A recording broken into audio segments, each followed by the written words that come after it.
penting dari dimensi sosial budaya, yaitu keluarga. Dimensi dosa dalam keluarga dalam konteks saat ini lebih banyak terjadi adanya 4 hal. Pertama, pola pernikahan yang dari desain Alkitab itu monogami laki-laki dan perempuan dewasa menjadi poligami, poliandri, lesbian, gay, dan sebagainya. Juga ada dimensi dosa dalam keluarga, bentuknya kekerasan dalam rumah tangga, orang tua terhadap anak, pasangan, anak dengan anak, keluarga dengan keluarga, kekerasan mental, pembulian dalam rumah, dan ketidaktanggung-jawaban orang tua mendidik anak dan menjaga hidup anak. Itu termasuk penyimpangan dosa dan dimensi dosa dalam keluarga. Dimensi dosa dalam keluarga yang berikutnya adalah perceraian, perselingkuhan yang biseksual.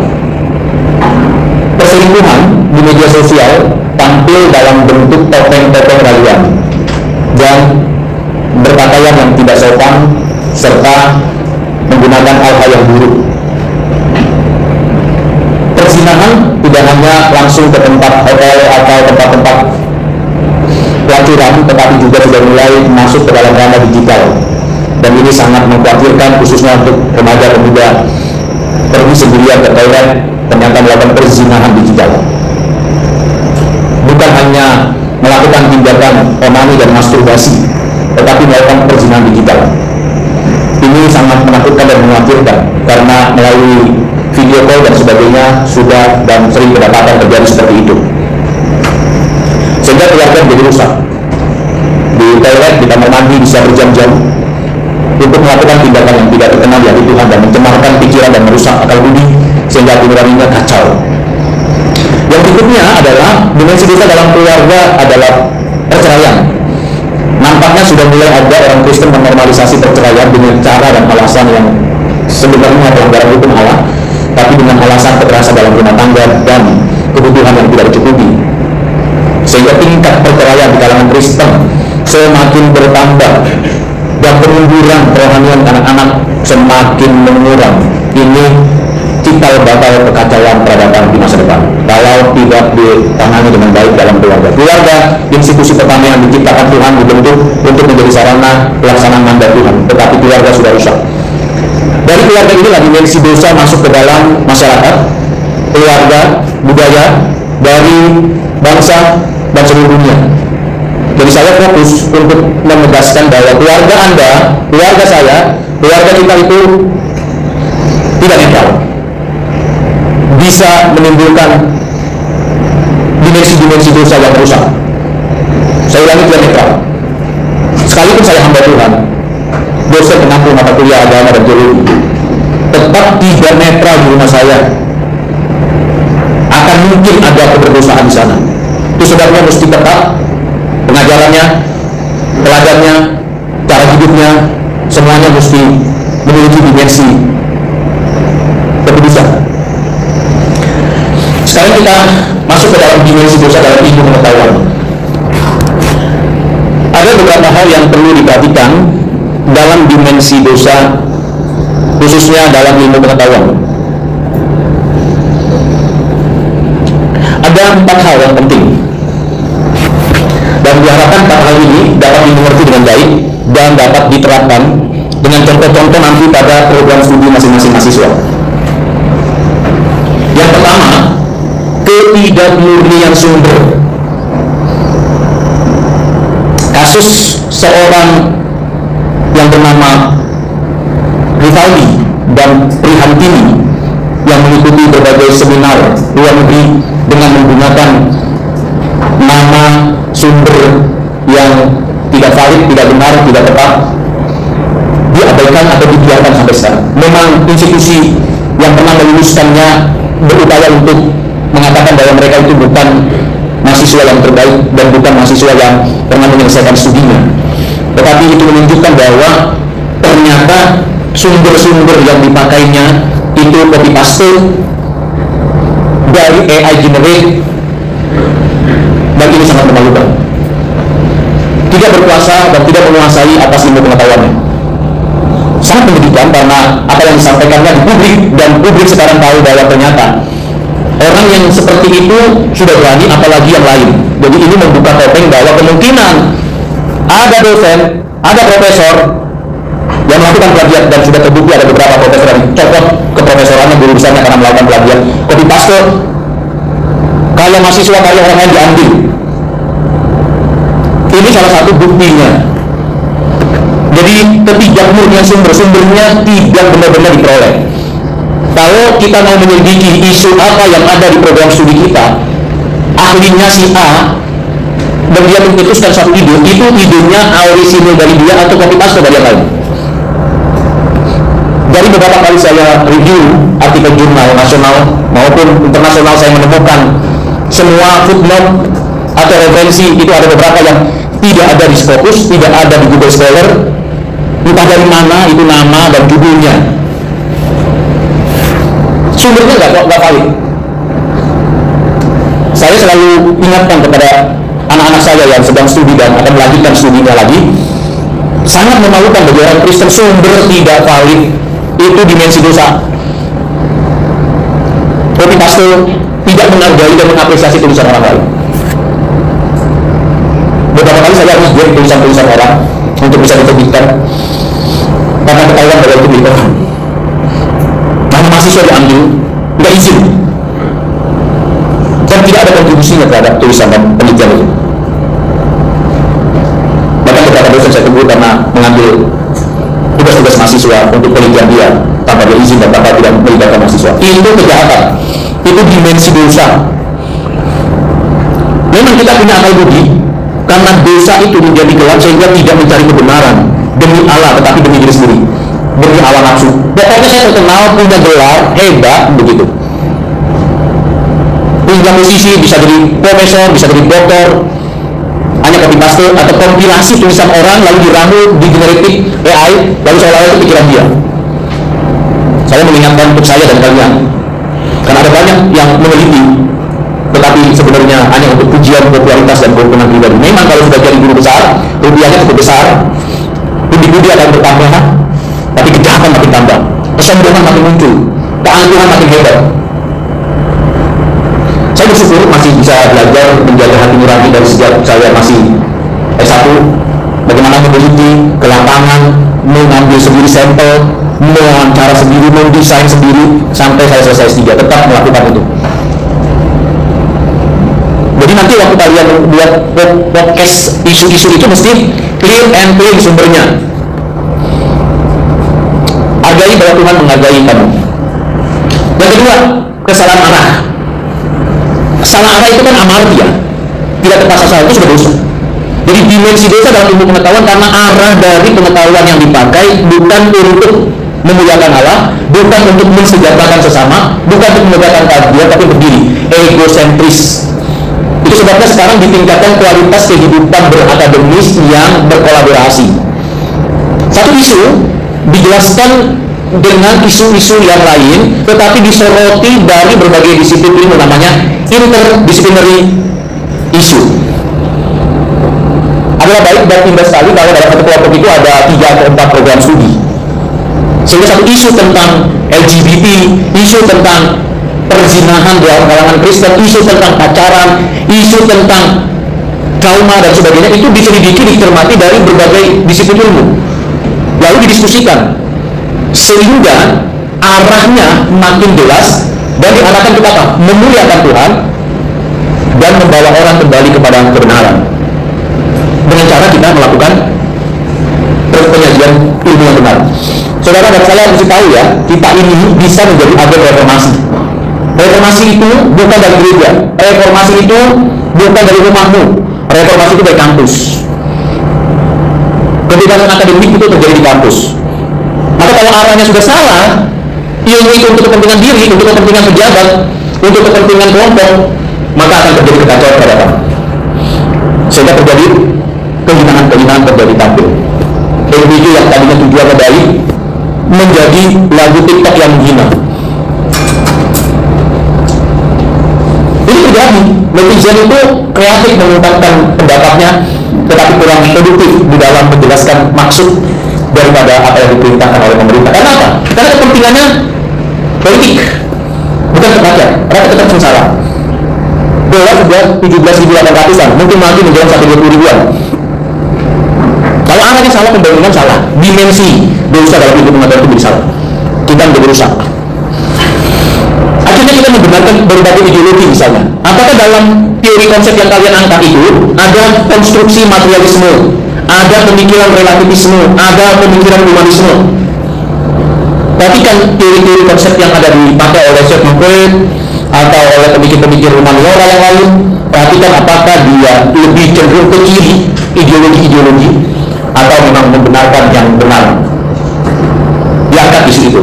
Itu yang kedua, kesalahan arah. Yang ketiga, kebutaan penilaian.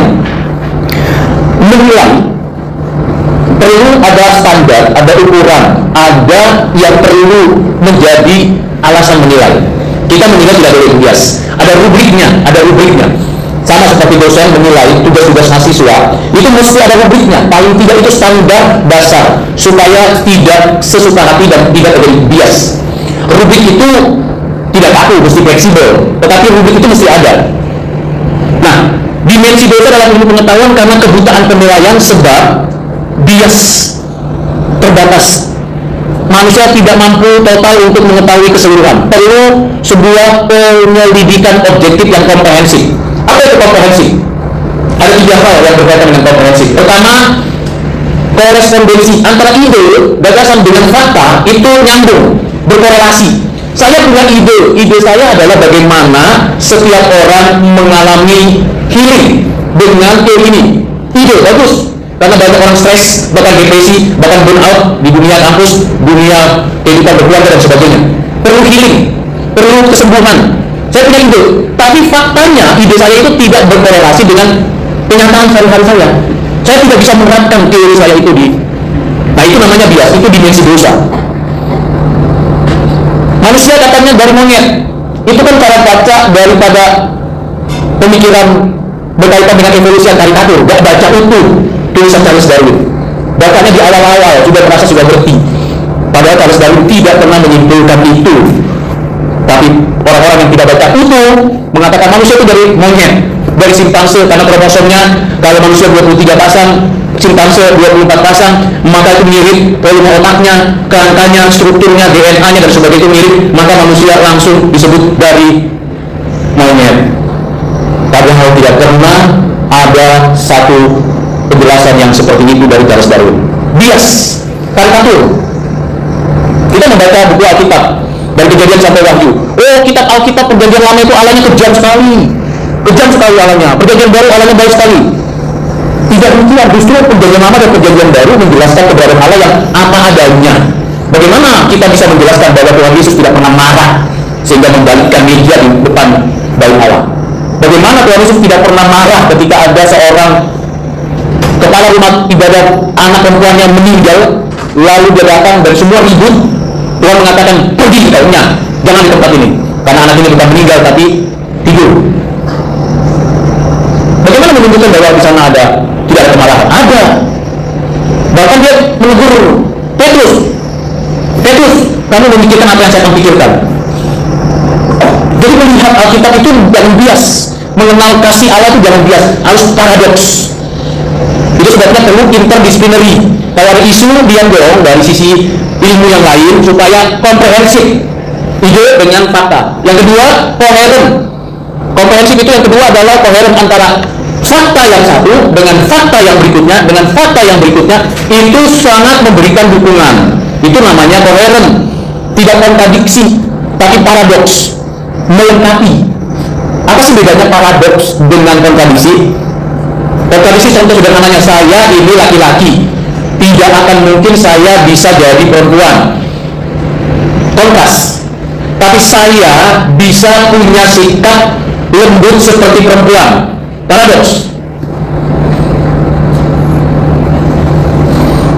Bahkan ada laki-laki ganteng menjadi laki-laki cantik, perempuan cantik menjadi perempuan yang tidak perkasa. Itu paradoks. Yang dilihat bukan natur konstitusinya sebagai laki-laki dan sebagai perempuan, tapi yang dilihat adalah semangatnya, gayanya, caranya hidup. Itu paradoks. Jadi komprehensivitas daripada keilmuan itu berkaitan dengan apa yang disebut supaya kita itu koheren, tidak bias. Mengapa? Supaya tidak salah menilai. Tidak salah menilai, tidak berpraduga yang keliru, data yang dipilihnya tepat. Jadi data-data mesti dikumpulkan. Menurut si A, si B, si C, setidaknya dalam podcast bisa dimunculkan 2-3 data yang komprehensif, yang didukung. Itu sebabnya komprehensif bukan hanya korespondensi, tapi juga koheren dan pragmatis, artinya bermanfaat. Satu sama lain saling bermanfaat, saling memanfaatkan. Bicara tentang LGBT misalnya, lesbian, isu itu sudah lama dibicarakan. Secara psikologi bagaimana, secara medis bagaimana, secara bisnis bagaimana, secara media sosial bagaimana, ilmu komunikasi. Lalu pandangan Kristen seperti apa? Itu dilihat seluruhnya. Apresiasilah terhadap ilmu-ilmu yang memang menghasilkan kebenaran Tuhan. Tidak semua di sana dinegatifkan. Andai kata tidak ada Charles Darwin dan tidak ada Herbert Spencer sebagai penerusnya, maka kita tidak bisa mendapatkan pengetahuan tentang adanya kelas, adanya ordo, adanya jenis, dan sebagainya. Kita sudah diberikan itu semua. Itu adalah sebuah penemuan dari realitas sistem kehidupan di bumi, sehingga ada ordo, ada kelas, ada jenis, ada spesies, dan sebagainya. Oh ini manusia, oh ini binatang kaki 4 atau kaki 2 dan seterusnya. Itu semua penemuan dan kebenaran seperti itu harus kita apresiasi. Jadi terlebih dahulu mahasiswa di isu yang kalian buat, apresiasi dulu ahlinya, jangan masuk kritik. Dikritiknya kapan? Oh ternyata dia masih melihat dari satu angle. Mari kita buat temuan lagi yang lain, ngobrol, bicarakan. Apresiasi dulu. Orang itu sudah memikirkan itu. Kita belum memikirkan itu, orang itu sudah membuat teori dan konsep. Hargai dulu orang itu. Siapa tahu ada nilai benarnya di sana. Tapi belum komprehensif, supaya kita tidak sembarangan menilai. Ini yang terjadi di dalam dunia psikologi. Kalau kita konseling sama orang, kita langsung melihat on case by case. Tapi kita lupa bahwa ada background, ada latar belakang orang itu kenapa seperti itu. Papa, mama, etnis, agama, dan kepercayaan. Kita sering lupa mengapa dia bertindak seperti ini. Trauma-traumanya, kebiasaan itu. Kita harus gali, kulik sampai dalam, lalu kita baru dengar. Kita lebih banyak mendengar. Kalau namanya seorang konselor itu baru mendengarnya 90% mendengar, 10% berkalimat, berkata-kata, itu pun pada waktu sudah puas dia bicara. Konselor yang baik adalah pendengar yang baik, bukan banyak bicara. Dosen yang baik adalah banyak bicara, banyak kasih informasi, bukan hanya dengar. Beda posisinya. Waktu saya jadi konselor dan saya mengkonsili orang lain, saya akan dengar. Terus menurut ibu bagaimana? Begini, ibu bapak seperti ini. Oh, bagus. Terus bagaimana lagi? Saya paling bertanya, mengarahkan, lalu dia diskusi cerita sambil nangis lah, suaminya juga sambil marah, biarkan dia. Sudah 2 jam dia gitu, kanan kiri cerita gitu. Saya hanya bilang, ayo kita berdoa. Selesai. Hanya begitu aja, kita berdoa. Minggu depan datang lagi. Dan ada sesuatu yang dijelaskan di dalam keilmuan di sana sebagai konselor. Bagaimana dengan psikologi klinik, bagaimana dengan psikologi yang lain, bagaimana dengan kedokteran, bagaimana dengan bidang-bidang yang hargai dulu orang yang sudah menemukan teorinya, lalu kritik karena kebiasaan, bukan kebiasaan, bias-bias yang terjadi. Terakhir, dimensi dosa dalam ilmu pengetahuan adalah penyalahgunaan tujuan. Tujuannya salah. Jadi bukan hanya sumbernya mesti benar, tapi prosesnya juga mesti benar, dan tujuannya juga mesti benar. Tujuannya itu digunakan untuk apa? Sebenarnya penemuan nuklir atau mobil listrik dan yang lainnya tujuannya baik, yaitu apa? Untuk meningkatkan kualitas hidup peradaban manusia. Tapi terjadilah musibah, bom Hiroshima Nagasaki tahun 1945. Terjadilah musibah, kerusakan dari satu tempat Chernobyl. Terjadilah kekacauan-kekacauan di mana-mana. Tadinya untuk listrik diperlukan sinar mentari, tetapi digunakan yang lain, pakai IP0 dan B0 dan sebagainya. Akhirnya dibangunlah sebanyak-banyaknya tumbuhan pepohonan kelapa sawit dan tebu. Rusak tatanan sistem kehidupan hanya untuk tujuan yang sebenarnya bisa diselesaikan dengan sesuatu yang tidak perlu dirusak. Sinar matahari tidak bisa dirusak, tapi sinar matahari tidak bermanfaat kalau tidak ada pepohonan. Pepohonan yang jadi rusak karena manusia punya tujuan politik yang berbeda. Tujuannya untuk apa ilmu itu? Kalau isu itu ditangkap, lalu kalian memberikan contoh, memberikan ulasan, tujuannya itu apa? Untuk kepentingan diri? Untuk kehebatan? Yang pasti tujuannya bukan memanipulasi, bukan merusak, bukan menindas orang lain, tapi untuk memuliakan Tuhan, memberkati banyak orang. Tujuannya apa sih kuliah ini? Bukan untuk IPK tinggi, tapi untuk apa? Supaya mempersiapkan mahasiswa generasi berikutnya untuk melanjutkan hidup ini di bumi ini. Di bumi ini sudah hampir menjelang 9 miliar. Sumber daya alam makin merosot, kondisi makin sulit. Kalau kita tidak tingkatkan kualitas dan kapasitas kita, generasi berikutnya, mungkin saya 20 tahun lagi meninggal, 30 tahun lagi meninggal, atau sebentar lagi meninggal, tapi generasi berikutnya kan masih tetap di bumi. Jadi belajar untuk apa? Untuk mempersiapkan hidup selanjutnya di bumi ini. Bukan untuk saya dapat grade A, lalu IPK 4, dan kemudian kerja. So what kalau begitu? Untuk apa?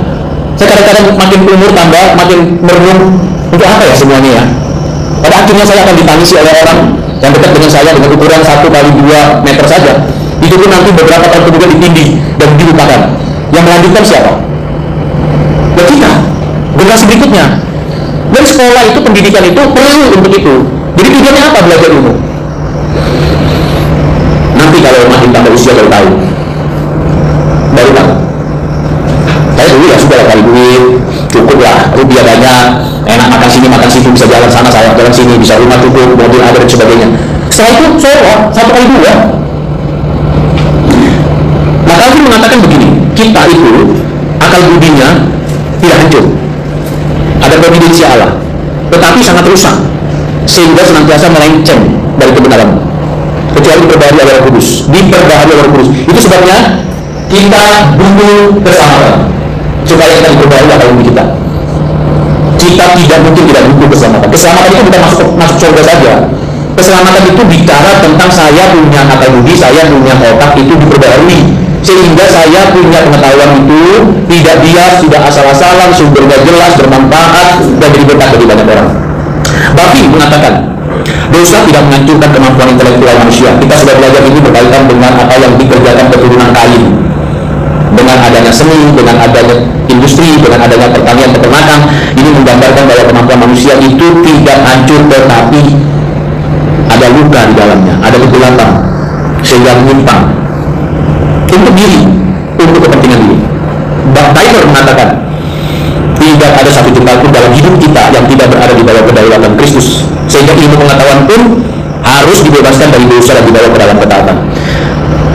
Kita membutuhkan orang-orang yang berpikir baik, benar, berkualitas, dan memiliki kemampuan intelektual yang tinggi, berkualitas, tetapi juga harus di dalam kebenaran Kristus, dikuasai oleh kebenaran.